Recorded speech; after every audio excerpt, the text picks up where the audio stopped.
Hello everybody, welcome to Bad Big Games, where we talk about all things games. I'm your host Joseph, and today we got a review for you that's on the DualShock 4 back button attachment. We're going to talk about whether it's worth your money or if it's just a cheap piece of junk. So with all that said, with all that out of the way, Future Joe, start the show.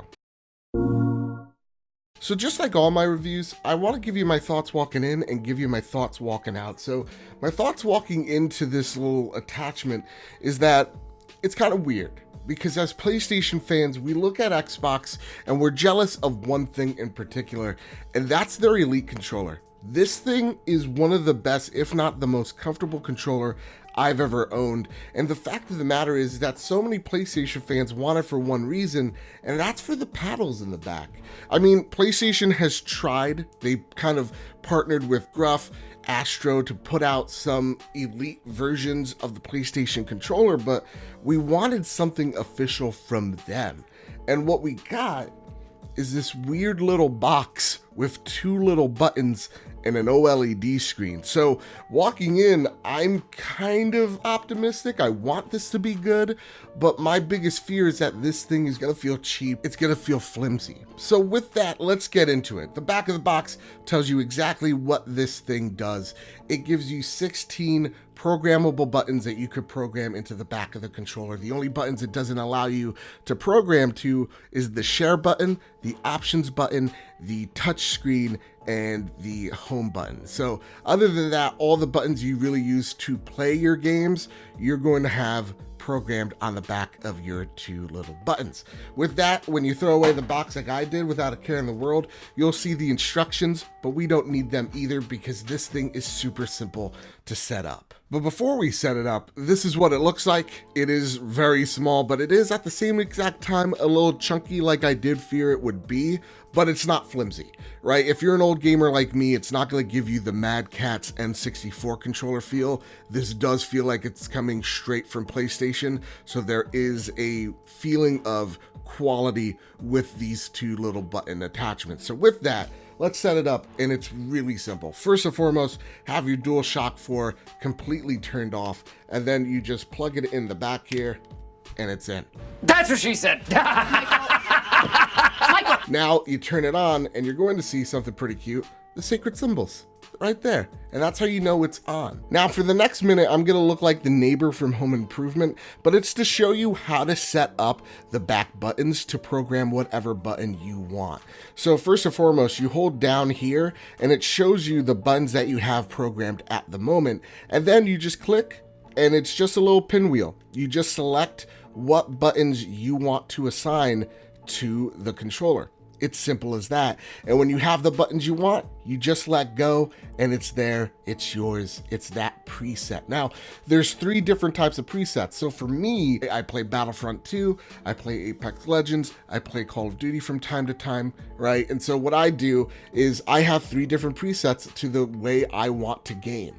So if I'm switching to Apex Legends, I switch it to preset 2. If I'm playing, Star Wars Battlefront, I switch it to preset 3. If I want to get back to Call of Duty, I switch it to preset 1, all with a double click at the end of each screen. It is super simple to set up, to just have it there, easy. I programmed all the buttons that I wanted within the first minute of owning it. Now let's address the next concern, which is comfort. How are these things comfort-wise? Because when I first attached this thing on, I was not sure if I was going to like it. It did feel intrusive, it did feel clunky, and I just was not sure that these were going to be for me. But after a few games, I was playing a lot better, and these were definitely a lot more comfortable, and I got used to them really fast. And now, yeah, they feel like an extension of the controller rather than something obtrusive that's in the way. And you might be wondering why buttons in the back of the controller to begin with. It's so that your thumb never leaves the thumbstick, so that when you're reloading or whether you're jumping or ducking, your thumb's never leaving that thumbstick, so it's making you more accurate for when you're shooting at someone, let's just say in Call of Duty, or you could build a little bit more proficiently in Fortnite. Now, is it going to make you the next ninja or whoever else that doesn't stream with women?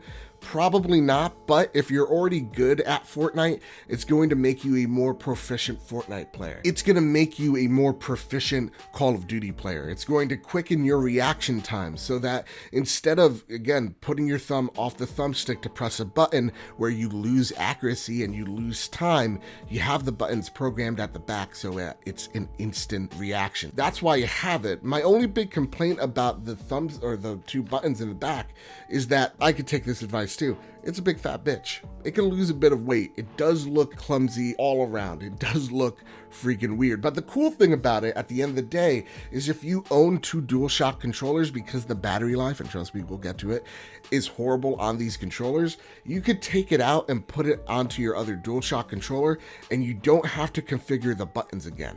The attachment will know, and that is something that I really liked because I've jumped through controller to controller with this attachment with no problem whatsoever. Now, let's talk about battery life here.